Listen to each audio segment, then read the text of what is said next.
est en direct. Et donc, il y a tout le monde qui se lève. Voilà, c'est le moment où on fait le côté, on boit là un coup, on boit l'apéro. C'est le côté convivial. Stélia, Chris, si vous voulez nous rejoindre. Tu te mets, voilà, mets-toi là. Ouais. Chris, elle a l'habitude d'être là-bas. Non, mais est-ce que tu Elle aime bien Chris. J'en ai. Bon, vous arrivez, on se sert un coup à boire, on mange un petit peu. Merci en tout cas déjà à tous nos partenaires. On a du pain aussi de l'Envissage, c'est une boulangerie à Cornebarieux, voilà, qui sont nos partenaires depuis des années. Il faut aller tester cette boulangerie pâtisserie bio. J'ai la grâce après.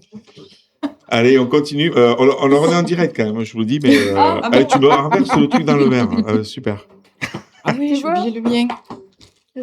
On va démarrer. Est-ce que là, c'est l'invisible qui nous guide d'ailleurs? Ah bah oui. Non, c'est l'estomac.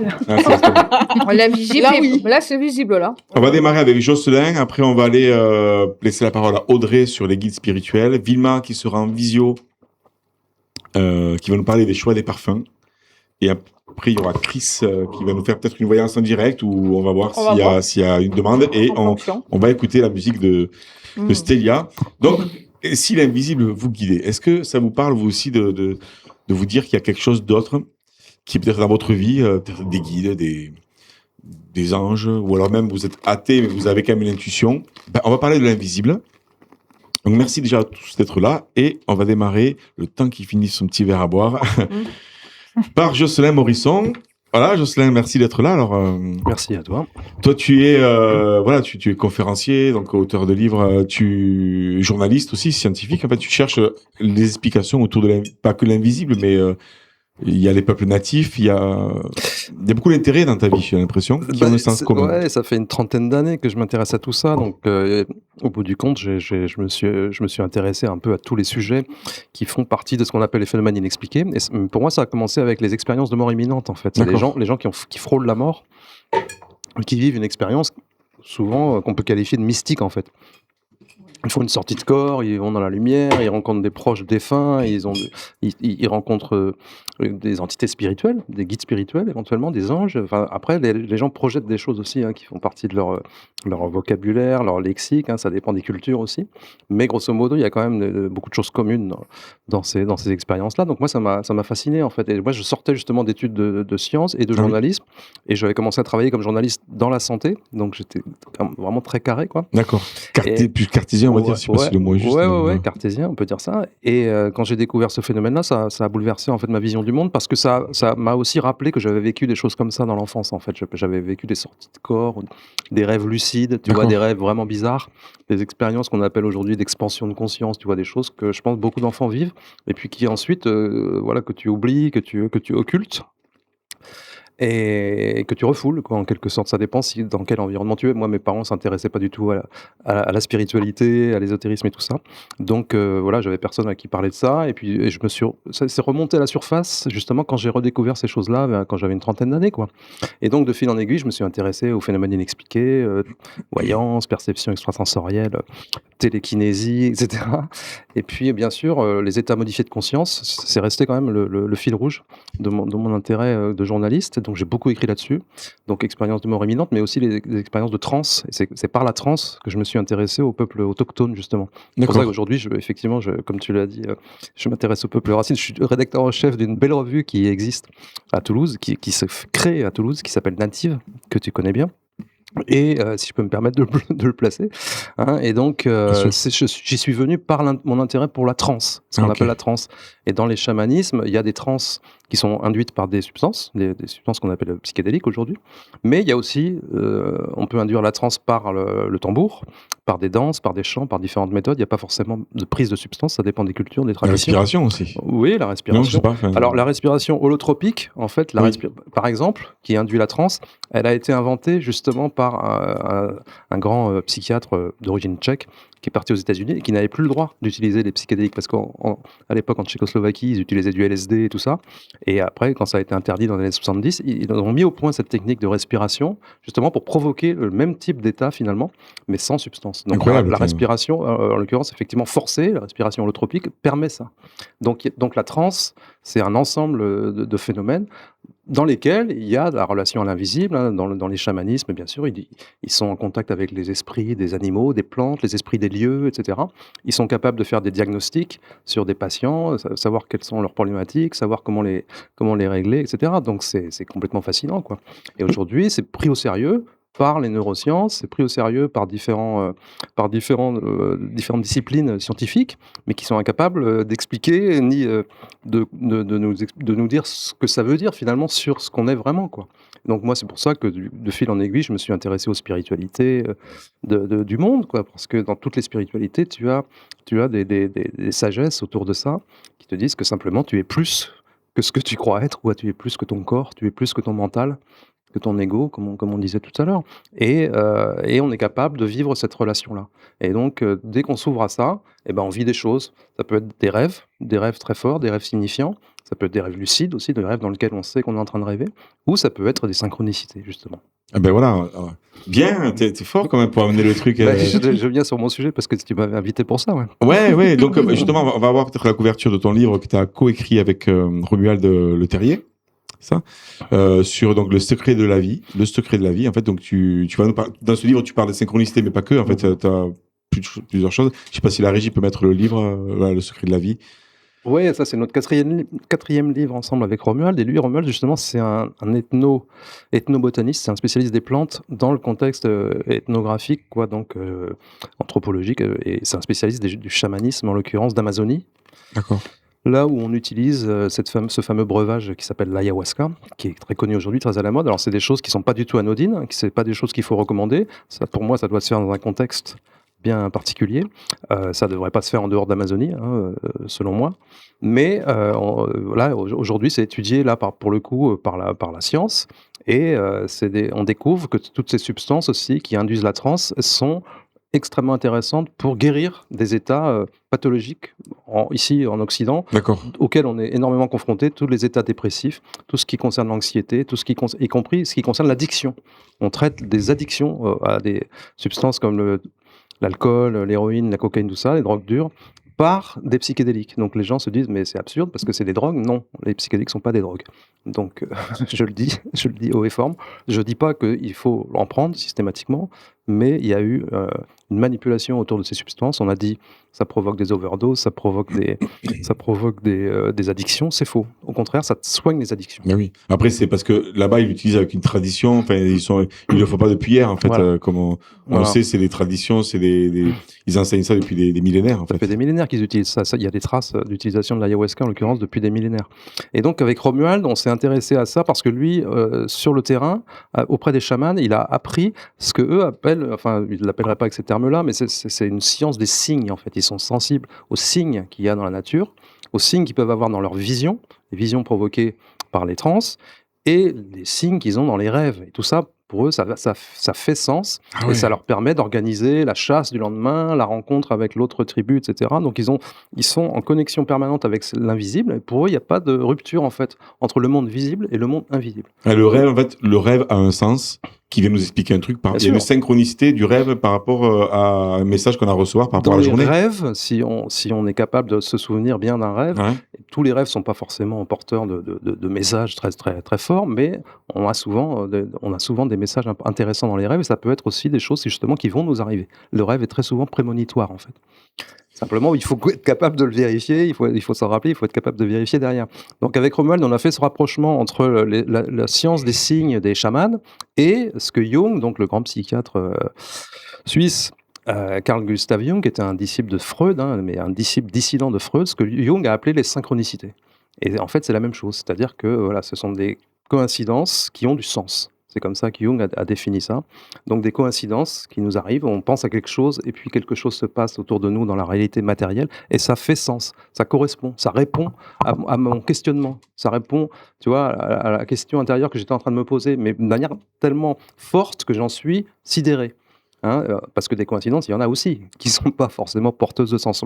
La coïncidence vraiment porteuse de sens, c'est la synchronicité. C'est ça la synchronicité. Et le message, donc la différence, si je comprends bien, entre synchronicité et coïncidence, c'est que le corps il se dit là, il se passe un truc. On est convaincu d'avoir reçu une forme de message. Tu veux, je suis en train de me demander où est-ce que je vais passer mes vacances, et puis j'entends à la radio une chanson qui dit la Bretagne, ça vous gagne, je sais pas. Et là, tu dis, mais non, je voulais pas la Bretagne, mais bon, je l'ai écouté en synchronicité, alors je vais la Bretagne. Et sur le camion qui passe à côté, il y a un slogan aussi, tu vois, ça se J'aime répète. la galette.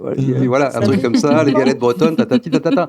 Donc c'est On a GG qui est breton en plus là. voilà, il faut que ça soit léger aussi, il faut le prendre avec légèreté, mais en fait, on peut vivre plein de synchronicités sans les repérer, simplement parce que justement, on n'aura pas eu cette attention-là. Et avec Romuald, on a écrit un premier livre qui s'appelle Se souvenir de futur, dans lequel on dit qu'on peut jouer avec ça, qu'on peut provoquer ça, parce que ces synchronicités pourraient être, alors là c'est une spéculation aussi, des signes que nous envoie en quelque sorte notre propre futur. Donc là c'est de la spéculation bien sûr. Ouais, mais et dans le secret de la vie, on a creusé cette en fait, dans le secret de la vie, justement, tu parles de tout ça et tu donnes des astuces. Dans quelques instants, est-ce que tu pourras nous donner une astuce ou deux ou pas écoute, la partie pratique, c'est plus Romuald. Moi, j'ai plus fait la partie documentation. On va appeler Romuald. Non, mais Romuald, il a mis au point une expérience, Guardian Angel. Il a mis au point une expérience qu'il appelle Guardian Angel, et sur laquelle on peut s'inscrire pour se donner rendez-vous dans... Non pas 10 ans. 10 ans, même jour, même heure. Il y a des chansons à pas chanter ce soir. Se donner un rendez-vous dans le futur, en considérant que notre futur est déjà là, il existe déjà. Il y a des réflexions en physique qui nous disent que c'est vrai, c'est possible, en tout cas, c'est acceptable. Et on se donne un rendez-vous dans le futur, et du coup, ce futur-là, en quelque sorte, il nous attire à lui. Oui. Voilà, donc on va être guidé vers ce futur-là qu'on a intentionné en quelque sorte. Tu vois, c'est ça qu'on propose dans le bouquin. Mais je pense que c'est un vrai sujet. Je vais vous laisser un peu la parole. Dans quelques instants aussi, on va recevoir un témoignage pour toi parce que j'ai reçu un message ce matin. Et elle me dit Sophia on va avoir un visio. Je laisserai expliquer parce que après je peux raconter la synchronicité emblématique de Jung pour que tout le monde comprenne bien de quoi il s'agit. Je pense que c'est un rapport avec ça. Alors est-ce que on va avoir dans 3 minutes la régie, on va pouvoir appeler Sophia. Est-ce que ça vous parle je sais pas si vous êtes intéressé par l'invisible autour de la table. Je suis pas sûr. Je connais pas. Elle n'est pas là, d'accord. Est-ce que ça vous parle de synchronicité? Est-ce que vous avez des trucs dans la vie comme ça, les synchronicités qui vous ont fait bouger la vie? Mais évidemment, le coup du camion que tu racontais, il y a pas longtemps, on était sur la rocade avec mon mari, je pense à mon frère. Et d'un coup, on a vu le C et le L, ou le LC, les initiales de Loïc et de moi. Et je pensais à lui. Ok. Ah ouais, c'est fou. Transport Christophe. Oui, c'est là en fait. On peut ça. Toi, tu vas donner du sens à quelque chose que en temps normal, tu n'aurais pas remarqué, mais là, tu étais en train de penser à ça, donc pour le coup, ça match. Quoi, oui. Et là, c'est une synchronicité. Oui, tu peux. Si dès l'instant où ça te marque, ça te frappe, voilà, on peut dire que c'est une synchronicité, mais c'est difficile à partager parce qu'il y a tout un contexte à expliquer. Donc, quand tu dois raconter une synchronicité, il faut dire oui, mais alors j'étais en train de penser à ça et je faisais ci. Peu importe que les autres comprennent ou pas. Oui. Ce qui est important, c'est ce que toi, ça te fait. Oui. Alors après, on peut s'illusionner aussi, on peut voir des choses là où il n'y en a pas, des signes là où il n'y en a pas. Mais en général, ça va avec justement l'émotion, ça va avec le cœur, pour le coup. On passe du mental au cœur. Et là, on sent qu'on a vécu quelque chose qui a du sens, quoi. Ok, ouais. Après, merci. Bon, Sophia n'est pas là, apparemment. La régie me dit qu'elle est pas connectée. Est-ce qu'il y a des exemples de synchronicité, Audrey? Tout à fait. Là, je suis tout à fait d'accord. Après, comme on dit, un signe, parce que l'étude de la sémiologie, l'étude des signes, chaque signe est accompagné d'une émotion. Parce que c'est vrai que quand on cherche le signe, parce qu'attention, moi je parle toujours de l'algorithme du cerveau. Faire très attention avec ça, parce que dès qu'on cherche le signe, on va le trouver. Un signe arrive vraiment naturel, on s'y attend pas. Voilà, on est dans l'accueil, on s'y attend pas. Mais le coup du camion, c'est marrant parce que hier soir et avant-hier soir, j'ai fait 2 émissions sur Rayonnance TV et Luminame, et on parlait de tout ça. Et on m'a posé la question sur le libre arbitre parce que je suis quelqu'un qui cherche beaucoup aussi, vraiment. Je suis vraiment dans cette exploration de toutes les visions qu'il puisse y avoir, de toutes les formes de culture. Je m'intéresse à tout. Et dernièrement, je me pose une réflexion. Ça fait quelques mois. Je t'en avais parlé, Chris, quand j'étais venue te voir. C'est sur le libre arbitre. Parce que les synchronicités, justement. Le jour, j'étais sur l'autoroute et j'étais en train de parler à mes guides spirituels, comme je fais d'habitude, quand j'ai quelque chose à demander ou quelque chose qui est en train de me peser. Et là, ce camion qui me double aussi, avec la réponse sur la réponse qui était vraiment écrite sur le camion. Mais ça m'a donné une autre réflexion. Parce que là, je me suis dit, c'est ça qui m'a amené à me dire, OK, là, le signe, il est là, maintenant, la synchronicité, elle est là. Qui me dit qu'en fait, ce n'était pas prévu que tel jour, telle heure, à tel moment, j'aurais telle émotion, je ferais telle demande et ce camion passerait là. C'est pour ça. Voilà. Là, je vais partir dans un autre débat, donc on va rester sur la synchronicité, mais Mais il y en a tout le temps. C'est avec des. Quand il y a quelque chose qui nous. Où on est surpris. Nous sommes surpris de cette synchronicité, pardon. Par exemple, comme a dit Chris, ou comme je viens de le dire, ou tout simplement on pense à quelque chose et puis là on entend une musique à la radio, ou une phrase ou quelqu'un qui passe, on entend le mot. Voilà. Tout simplement, si j'ai 1 minute, je peux donner un tout petit exemple. 1 minute. 1 minute. Begin. 45. Faut me faire faire sinon 46. je parle trop, moi. Non, juste ça, c'est qu'avant que je sois conférencière, je faisais une randonnée avec ma cousine, au Raïs Bel en Espagne. Et donc j'étais là, mais comment je vais faire pour être conférencière? Donc on me connaît pas, comment je vais faire? Et là, on voit 2 randonneuses qui passent. Je finis ma phrase. Le seul mot qu'on a entendu, ma cousine et moi, qui pourrait témoigner, conférence. On s'est regardé, j'étais comme ça. Merci. C'est bon, je vais laisser faire. Voilà, ça c'est des synchronicités. Et donc un jour, tu seras conférencière alors. Ah, mais tu l'es déjà. Ah. Non, mais c'est bon fou. Ouais, j'adore. Non, mais j'adore. Puis, nous, on s'est rencontrés il y a 1 an et demi. En fait, tu pas démarré, mais tu comme ça. Mais en fait, c'est vrai que j'ai vu ton ascension. Ouais. Mais c'est chouette parce que ces signes-là, enfin, on va l'expliquer après. En tout cas, Jocelyne, tu peux nous l'expliquer. Mais oui. Je trouve que c'est ça qui est chouette, qui rend la vie plus magique. Ouais, parce qu'on peut faire plusieurs lectures. On peut considérer que ce sont des signes qui nous sont envoyés par nos guides spirituels, effectivement, notre ange gardien ou nos guides qui sont à l'étage en dessous, je crois. Mais on peut aussi lire ça comme quelque chose qui nous est envoyé par notre moi du futur.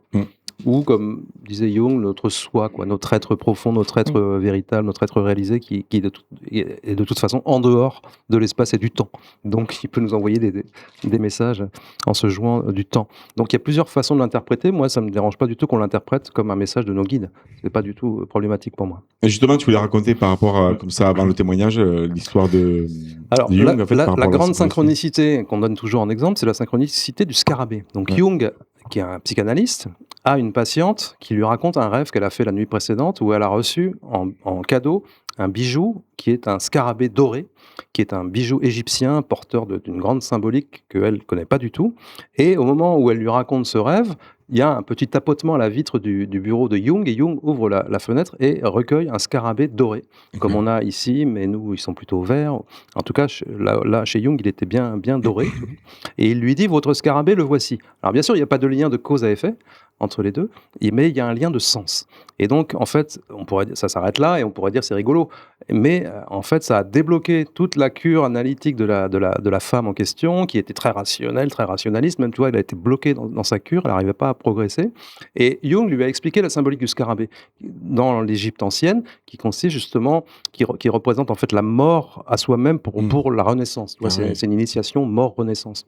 Donc, ça a permis de débloquer effectivement sa cure. Ensuite, elle est devenue la maîtresse de Jung, donc il y avait toute une histoire derrière. Et si tu veux, il y a plusieurs, là aussi, façons de le lire. On peut dire qu'elle a fait peut-être un rêve prémonitoire en rêvant du scarabée la veille. Pardon. Elle a rêvé du scarabée la veille et puis le lendemain, on lui montre ce scarabée. C'est un rêve prémonitoire. Ou alors, on peut dire qu'au moment... Et ça, c'est l'interprétation des chamans, justement, que Romuald privilégie. Au moment où Jung lui montre le scarabée, cette information-là est tellement sidérante pour elle que c'est ça qui informe son rêve de la veille. C'est-à-dire que l'information remonte le temps et donne forme à son rêve. Donc là, il y a une boucle temporelle qui se crée. Et avec Romuald, on joue avec ça et on propose aux gens de jouer avec ce phénomène en créant eux-mêmes des synchronicités, avec notamment des jeux de cartes. Et il en a fait un jeu, il en a fait un jeu de plateau aussi. Et ça fonctionne bien, les gens vivent des synchronicités extraordinaires, et on en raconte plusieurs justement dans le dernier bouquin, parce qu'il y a des gens qui ont vécu des choses splendides, quoi. Et j'adore ça. En plus, c'est vrai que, tu vois, ça fait toujours du bien d'en parler, parce que moi, je me sens connecté à l'invisible, mais il y a des moments où, tu vois, t'oublies, en fait, et là, j'ai une personne qui m'a appelé ce matin, en fait, la régie, si on peut connecter Sophia. Elle m'a appelé ce matin parce que je l'ai rencontrée il y a 3-4 ans, je crois. Elle m'a dit, Laurent, il m'arrive un truc assez incroyable avec Jocelyne. Ça fait plusieurs fois que j'aimerais le contacter. Et donc, elle m'a raconté l'histoire. Je dis, bah, écoute, je pense que ça peut être le bon moment de raconter ton histoire. Ah ben voilà, Sophia. Coucou Sophia, tu nous entends? Bonjour. Bonjour tout le monde. Bonsoir. Vous m'entendez? Oui. Oui. Un peu loin, mais ça va. Merci pour cette connexion. Bon, pour Jocelyn, je ne vous vois pas, mais c'est pas grave. Ah oui? Oui, je ne vous vois pas. Ah, tu ne vois pas. Ah, elle va se reconnecter, je pense. Ouais. Il y aura un problème de connexion. Moi, je n'entends pas super bien. C'est un peu loin. C'est faible. Non? Tu entends bien, toi? Le plus important, c'est que là, toi, tu entends et que Oui, là. c'est ça. Ouais. C'est un peu faible. Ah, ok. Ok. Ah. Donc, c'était 2020. 2020, je regardais l'émission avec Jocelyn et Romuald, avec Loulou, Lilou Massé. Jocelyn, il saura c'était à quel moment pour lui, parce que c'était sur YouTube déjà enregistré. Donc, il parlait de synchronicité et de leur collaboration pour un futur livre. Je pense qu'à ce moment, ce n'était pas encore sorti. Et donc, tu parlais de synchronicité. Moi, je suis psychologue, je connais l'histoire de Jung et j'adore Jung. Et donc, quand tu parlais de synchronicité en présentant ce cas classique, on va dire, n'est-ce pas, de scarabée, pour moi, c'était voilà, quelque chose de normal. Donc, j'écoute, j'étais plutôt intéressée à voir qu'est-ce que, côté chamanisme, comment vous avez découvert, comment ça va lier avec les différentes spiritualités, des différentes traditions, etc. À la fin, quand l'émission est finie, je vais... quand j'étais en train d'écouter, il y avait un petit bruit à un moment, tac, un petit truc. J'ai pas fait attention. Donc, c'était l'été, les fenêtres ouvertes. Donc, l'émission est finie. Je vais allumer la lumière dans la cuisine pour boire de l'eau, pour prendre un verre d'eau. Dans la cuisine, c'est un carrelage blanc. Donc, je vois un truc noir presque. Ça m'a fait peur. J'ai pensé au cafard ou scorpion ou n'importe des choses qui peuvent me faire peur. Donc, je regarde de près, je m'approche. Je regarde que non, c'est pas quelque chose qui me fait peur, c'est pas ça. Et bon, j'aide pour tourner sur le dos, pas sur le dos, sur le ventre, c'était sur le dos, il était sur son dos. Je l'aide un peu et je l'aide à sortir par. Et le moment que j'ai la main comme ça me fait un choc, comme c'est un scarabée. Et là, je le laisse comme ça. Je viens à m'asseoir sur mon canapé et je regarde toute la nuit le mur comme ça, sur le plan. Et toute la nuit, je suis comme ça, juste à regarder le mur. Et après, je réalise encore une fois parce que j'étais vraiment stupéfiée.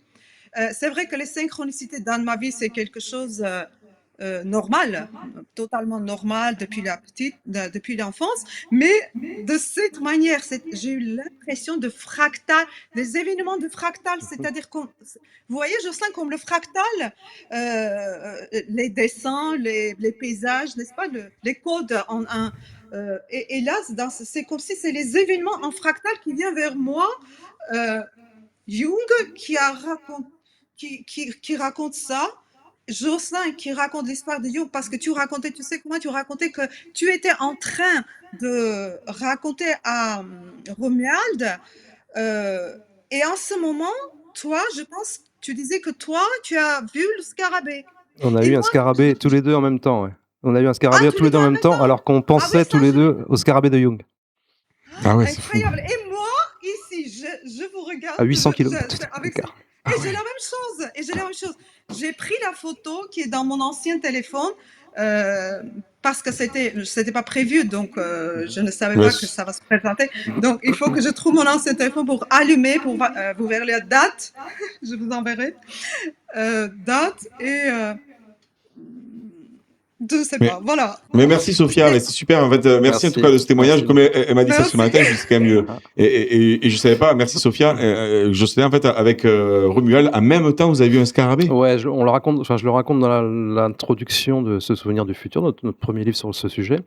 Et en fait, moi, je venais de faire une conférence la veille où j'avais parlé des synchronicités, mais où les gens m'avaient dit c'est pas assez concret, ça manque d'exemples. Ah ouais. Alors je m'étais dit bon, bien sûr, il faut que je raconte la synchronicité de Jung, et puis ce que j'ai déjà vécu avec des scarabées, parce que j'avais déjà vécu des coïncidences intéressantes avec les scarabées, avec Philippe Guillemant notamment, qui est aussi un physicien qui s'intéresse aussi à ça, donc ça avait du sens pour moi. Et donc je me dis il faut que je raconte ça à ma prochaine conférence, donc la synchronicité de Jung avec le scarabée, et puis cette synchronicité avec Philippe Guillemant. Et au même moment, juste après, j'étais en train de tondre ma pelouse, et juste après, je prends mon téléphone et je vois le premier post Facebook, c'était Romuald qui disait « Tiens, un scarabée qui vient me visiter », alors que je suis en train d'écrire le premier chapitre du bouquin, dans lequel je raconte la synchronicité de Jung. Et moi, tu vois, je dis, tiens, je lui réponds, incroyable, j'étais en train de penser au scarabée de Jung. Et au moment où je fais ma réponse, j'entends zzzz, et je me dis, je fais même pas le lien, je me dis, c'est un bourdon ou un frelon. Mais non, c'est un scarabée qui tombe à l'entrée de mon salon et qui était sur le dos. Donc, pareil, il fallait que je le remette debout. Donc, tous les deux à 800 km de distance, moi ici à Toulouse, lui dans les Ardennes. On a eu un scarabée au même moment. Alors, on va dire, tu vois, les sceptiques vont te dire, c'est la période des scarabées, c'est normal, tu as des plantes qui attirent les scarabées. Tu vois, je m'en fous. Pour nous, c'était énorme, quoi. C'était un signe qui nous encourageait en plus à faire le travail qu'on a fait avec ce livre. Ben merci Jocelyn pour ces témoignages. En tout cas, c'est chouette, ça met en effervescence. Je sais pas ce qui va se passer ce soir encore. Je sais pas. Hein, parce que le soir avec Chris encore, on sait qu'il y a des. Mais il faut que ça soit simple, les synchronicités. Il ne faut pas les forcer. Ouais. On peut les provoquer en jouant avec ce système, mais il faut que ça soit simple. Et souvent, il faut être attentif quand on a des décisions à prendre, des choix de vie à faire. Moi, j'en ai eu beaucoup quand j'ai changé de lieu de vie. Avant, j'étais en région parisienne. Voilà, quand on change de métier, si on change de partenaire de vie, de lieu de vie, il y a des signes. Il y a des signes qui vont nous guider et qui vont se répéter en plus. Ouais, je vois. Ben, donc les synchronicités peuvent être une guidance, c'est ça qu'on essaie de... Mais c'est ça l'intérêt. Et si l'invisible nous guidait, c'est la thématique de l'émission. Voilà, on a commencé par les synchronicités. Merci Jocelyn. Je peux juste rebondir sur quelque chose, parce que c'est hyper intéressant. Oui, tout est intéressant. On peut rester jusqu'à minuit, mais... Non, c'est juste comme c'est pas le même thème, je voulais juste rebondir sur quelque chose, sur les synchronicités, c'est bien. Alors, si on regarde bien, c'est vrai que c'est moi ce qui me fait... parce que je suis dans la recherche, j'aime beaucoup ça, c'est qu'il y a tellement de visions différentes, de champs des possibles différents. Quelque part, on ne sait pas qui a raison, qui a tort. C'est tout le monde a raison, tout le monde a tort, puisque c'est selon le filtre. Par exemple, quand on se dirige vers une personne qui va se diriger plutôt dans le chamanisme, ou plutôt quelqu'un dans la non-dualité, ou plutôt nous chez les guides, les défunts, c'est le filtre humain, ça passe par notre filtre humain aussi, ça passe par notre niveau de compréhension. Et quand on tombe sur ce genre de synchronicité, c'est très souvent quand on s'intéresse à quelque chose, qu'on commence à étudier ou on rentre dans une direction, on va tomber sur des synchronicités qui vont nous faire arriver dans cette direction, qui vont nous faire évoluer encore plus. Pour nous encourager. Mais c'est vrai que c'est très intéressant. Mais c'est là où la vie est magique. En tout cas, l'idée de l'émission, c'est de redonner, en fait, pour ceux qui ont envie, ou des fois, de moins se sentir seul, ou de se dire, allez, demain, je vais écouter encore plus les signes pour guider ma vie. Oui, puis chacun, il donne son nom. T'as ceux qui vont dire que c'est des coïncidences, d'autres qui vont dire que c'est le hasard, d'autres qui vont dire que c'est des signes, d'autres des synchronicités. Regarde le nouveau logo qu'on a créé. Ouais. J'ai mis un pissenlit et tu m'as dit, attends, c'est marrant que tu aies mis un pissenlit parce que moi, ça me parle. J'ai une histoire avec le pissenlit alors qu'on ne s'est pas du tout concerté. C'est vrai qu'elle a refait le logo humanitaire, elle a mis un pissenlit et le GG, il est témoin parce que quand j'étais en Amérique du Sud, je voyais toujours le pissenlit, c'était un signe pour moi. Et donc je dis, mais tout est connecté. Virginie m'a dit, oui, je sais. Tu es allé dans mes archives. Claro que si. Merci, on va continuer parce qu'on a quand même un timing à respecter. Parce que, voilà. Merci, on va lancer la rubrique pour recevoir Audrey dans quelques instants.